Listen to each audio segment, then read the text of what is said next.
Sir ನೀವು ಒಪ್ಕೊಳ್ಳಲ್ಲ ಅಂತ ಮಾತ್ರ ಸುಳ್ಳಾಗೋದಿಲ್ಲ ಸರ್, ಖಂಡಿತ. ಯಾಕಂತಂದ್ರೆ ಪಬ್ಲಿಕ್ ಎಲ್ಲ ಟಾಕ್ ಇದೆ ಆತರ. ಈಗ ಕೋಲಾರ ತಾಲೂಕು ಆಫೀಸರ್ ಇಷ್ಟು ಕೆಲಸ ಆಗ್ತದೆ. ನಾವ್ ಇಲ್ಲೇ ಇದೀವಿ ಸರ್. ಈಗ ಎಲ್ಲ ಎಲ್ಲಿದ್ರೆ ಇಷ್ಟಿರ ಅಂತ ಹೇಳ್ಬೇಕು ನಾನು ಹೇಳೋದ್ ಕೇಳಿಬೇಕು ಸರ್. ಈಗ 3 ವರ್ಷ ಸಾಧನೆ ಬಗ್ಗೆ ಹೇಳಿದ್ರಲ್ವಾ? ಹೇಳೋದ್ ಕೇಳಿ, ಇಷ್ಟೊತ್ತು ಮಾತಾಡಿದ್ರಲ್ವಾ? ಹೇಳೋದ್ ಕೇಳಬರಗು ಹೇಳಿ ಸರ್. ಅಧಿಕಾರಿಗಳು ಸಿಗಲ್ಲ ಅಂತಂದ್ರೆ ಯಾವ ಅಧಿಕಾರಿ ಅಂತ ಹೇಳ್ಬೇಕು ನಮ್ಗೆ. ನಮ್ಮ ಹಿಡಿತದಲ್ಲಿ ಅಧಿಕಾರಿಗಳು ಇಲ್ಲ ಅಂತಲ್ಲ, ನಮ್ಮ ಹಿಡಿತದಲ್ಲಿ ಅಧಿಕಾರಿಗಳಿದ್ದಾರೆ. ನಮ್ಗೆ ಎಷ್ಟು ಪವರ್ ಇದೆಯೋ ಅಷ್ಟನ್ನು ಮಾತ್ರ ನಾವು ಉಪಯೋಗಿಸಬಹುದು. ಅದನ್ನೇ ನಾವು ಉಪಯೋಗಿಸಕ್ಕಾಗೋದಿಲ್ಲ. ನನಗೇನಾದ್ರೂ ಸಸ್ಪೆಂಡ್ ಮಾಡಕ್ ಪವರ್ ಇದೆಯಾ? ಇಲ್ಲ. ಸಸ್ಪೆಂಡ್ ಮಾಡಕ್ಕೆ ರೆಕಮೆಂಡ್ ಮಾಡ್ಬೋದು. ಆದ್ರೂ ಎಲ್ಲರೂ ಹಂಗಿಲ್ಲ, ಕೆಲವರು ಅಧಿಕಾರಿಗಳು ಭ್ರಷ್ಟರು ಅಂದ್ರೆ ನಾವು ಭ್ರಷ್ಟರು. ಜನ ದುಡ್ಡು ಕೊಟ್ರೇನೆ ಅಧಿಕಾರಿಗಳು ತಗೊಳ್ಳೋದು. ದುಡ್ಡು ಕೊಡದೆ ಕೆಲಸ ಮಾಡ್ಕೊಳ್ಬೇಕು ಅನ್ನೋ ಮನಸ್ಥಿತಿ ಹೊಟ್ಟೋಗ್ಬಿಟ್ಟಿದೆ ನಮ್ಗೀಗ.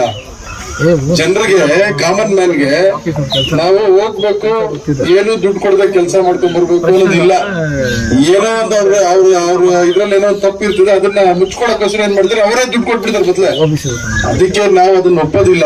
ಶಾಸಕರಾಗ್ಬೋದು, ನಾವಾಗ್ಬೋದು, ನೀವು ಯಾವ್ದಾದ್ರು ಆತರ ಭ್ರಷ್ಟಾಚಾರದ ಪ್ರಕರಣ ಇದ್ರೆ ಅವ್ರ ಗಮನಕ್ಕೆ ತಂದ್ರೆ, ನಮಗೆ ಅಧಿಕಾರ ಇಲ್ಲದಿದ್ರು ಕೂಡ ಅಧಿಕಾರಿ ವರ್ಗದಲ್ಲಿ ನಾವು ಆ ಕೆಲಸ ಮಾಡಿಸ್ತೀವಿ.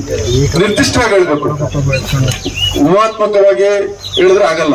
ನಿರ್ದಿಷ್ಟವಾಗಿ ಹೇಳಿದ್ರೆ ನಾವೇ ಬೇಕಾದ್ರೆ ಯಾರು ಮೇಲಧಿಕಾರಿಗಳಿದ್ದಾರೆ ಅಥವಾ ಯಾವ್ದು ತನಿಖಾ ಸಂಸ್ಥೆಗಳಿದೆ ಅದಕ್ಕೆ ಬೇಕಾದ್ರೆ ನಾವೇ ಬೇಕಾದ್ರೆ ಕಂಪ್ಲೇಂಟ್ ಮಾಡ್ಬಿಡ್ತೀವಿ.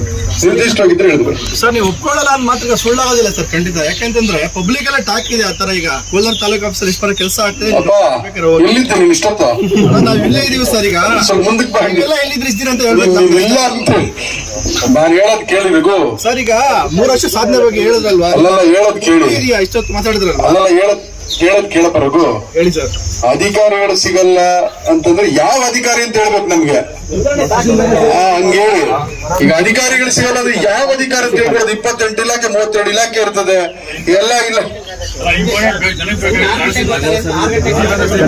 ಇಲ್ಲ, ಅದು ನಮ್ಮ ಶಾಸಕರ ಗಮನಕ್ಕೂ ನಮ್ಮ ಗಮನಕ್ಕೂ ಬಂದಿದೆ. ಜಿಲ್ಲಾ ಮಂತ್ರಿಗಳ ಜೊತೆ ಮಾತಾಡಿ ಅದನ್ನ ಬಗೆಹರಿಸ್ತೀವಿ.